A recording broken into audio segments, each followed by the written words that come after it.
Hello and welcome back to Chapter 5, Lecture number 23. So in the previous lectures we added the roof tiles, and this adds much more detail on the building, and also these sharp transitions on the roof are now gone. So what we will do in this lecture is focusing on the door, and I will switch to the reference image. You can see these metal hatches. It adds some more detail on the door, so it's not just planks and door. So yeah, let's get started. So I like to switch to the front view and import a background image. So I go to my reference and I have this door hatch. I import this and there it is. You can size this a little bit, but most important of all that you zoom in, and let's focus on this bottom hatch. Alright, so let's make this panel smaller. Alright, and start importing a cube. So we drag this cube to the hatch and go to edit mode, make it smaller, and press GY, SY, and make this smaller. Control point so we have it centered, and I want to press SZ, SX. What I like to do is just drag this to the left and make it smaller. Just have to find a nice spot to start with. Alright, and I think this area will do. So I like to work with a mirror modifier. So select it, nothing will happen. We have to deselect X and enable Z. Still nothing is visible, but if we go to the edit mode and we press GZ, and we can see it's duplicating. So every movement I make will happen on the top part as well. First, I like to make this part clipping. So I merge this. What I'll do is click, press G, and as soon as I touch the bottom part, it will merge. So I will go to the object mode, and I have to I'll go to the vertice mode, because what I like to do is that they need to be exactly on the same side to start. So let's do something like this, and I like to extrude this 1 time, 2 times, and 3 times. And let's go to press 3 and select, go solid view, press GY, something like this, and go to the wireframe, press 1 to go to the vertice mode, and now focus on this part. So let's move this to the ends and press E to extrude it, and E to extrude it, and extrude it 1 more time. I want to have these exactly in the middle, and now we drag these to the bottom. That will be perfect. So maybe a bit more. These are exactly centered, and we continue.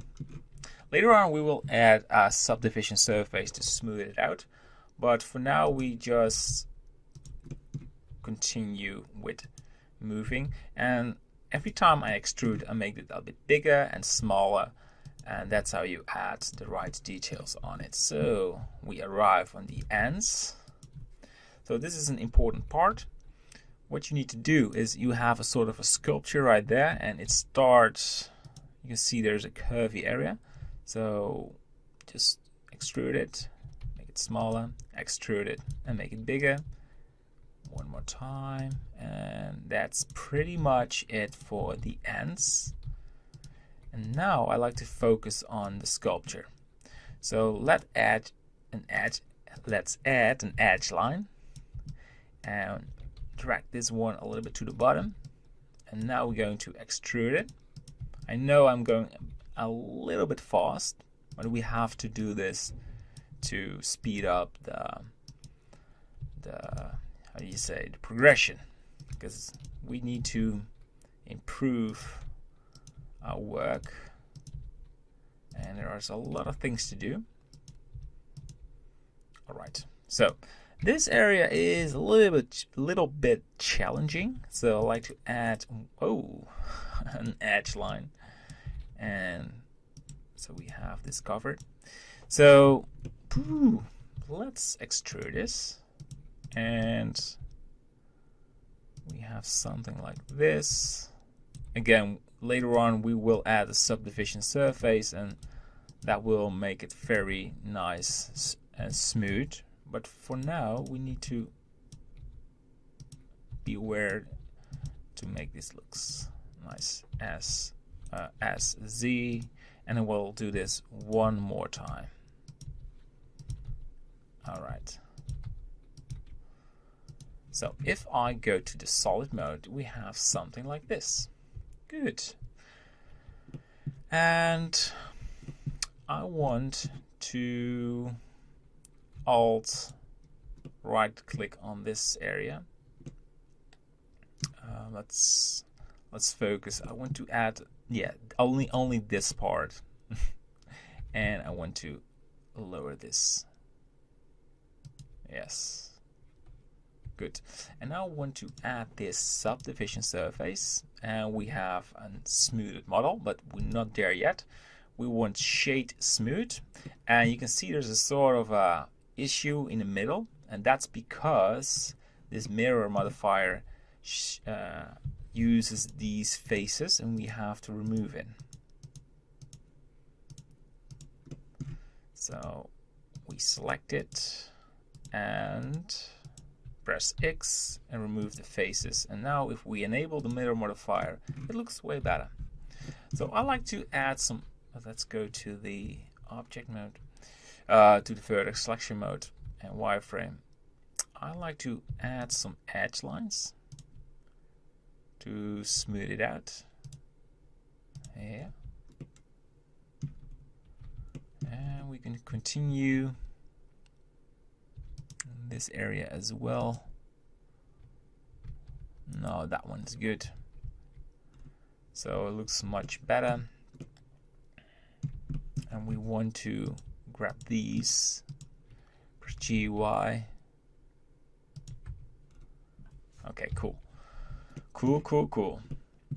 And this looks very small, so maybe we need to drag these a little bit more to each other. And stretch it out. There's a sort of a delay every time I touch them. But nice. And I don't really care that it is not exactly the same as the top, because this is just a photo reference, but I do care about these. So let's try to move it a little bit more out. Nice. So let's focus on the material. We go to the material tab, new, call this iron hatch underscore hatch. Caps again. Here on, you don't want to name it in caps. And we need to name it as well, the object on hatch. I will apply the mirror as well. So now you can go back, and we go for a smart UV projection. Just click OK, and look at that. There is your projection. I want to go to the material, and we grab a nice looking metal texture. So I'm going to ignore this. Let's start with this metal texture, but later on I will ignore it, and we'll show you why. Go to the shading tab, and I want to go to the material preview. I will pause the video because it needs to load all the textures, and I just want to focus on this hatch. So we now have this texture applied. I want to make it look smaller. So material preview, select all of these objects and make this really small. Let's find our texture. That's the one. I really want the low poly, and I will show you why in a second. Before we continue, I also want to add these details, these sort of nails. We go to add, go to mesh, UV sphere, and let's make the segments 12, because you just want to have a low poly looking model. There you go. I want to rotate the sphere, press RX90, and go to the top view, and we want to remove the back. side, and then we want to shrink it. Beware you select all the parts. Yes, we'll make it smaller in object mode. No way. Something like this, and Control A, rotation and scale, and let's make this object shade smooth, GY. So it's merging very well. Wireframe. Do this in edit mode. You want one over there, make it one smaller, one over there, but you need to rotate that one, or otherwise it looks really weird. X O G Y, and it's joining RX. There you have it. And shift. Let's go to wire mode. There's another one, and you have to do this the opposite way. Go to the solid view, RX, and there you go. Good. So let's duplicate this. Go to the wireframe a couple more times. Get a bit smaller, and one over there. Good. Just a quick preview. They're not floating, they are floating. Make them smaller. Let's focus on this when we have fixed the material. We want the same, you want iron hatch to be applied, so shift left click on the object, Control L, materials, and now they share the same material. Select all of them, Control L, so you have all the UVs, project from view, and you want very small dots like this will cover it. Then we go to the shading tab and Shift D, copy, and go for the roughness. Make this non-color data and put this right there.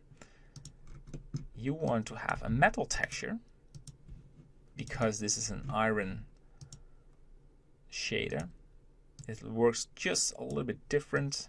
Make this 0, and you want to have the normal map as well. Add vector normal map and select the normal map, non-color data right there into the normal. Yes, and there we have our hatch. Well, it's not exactly the same, but it's pretty close. Pretty close. So about the base color, if you think it's too black, you can put this out and you can use just a dark value or for sort of a metal value, whatever you like. So I like to have a bit more control. So I will quit this lecture and we will continue in the next one, and we put this this hatch on the doors. All right, thanks for watching and see you in the next one. Bye bye.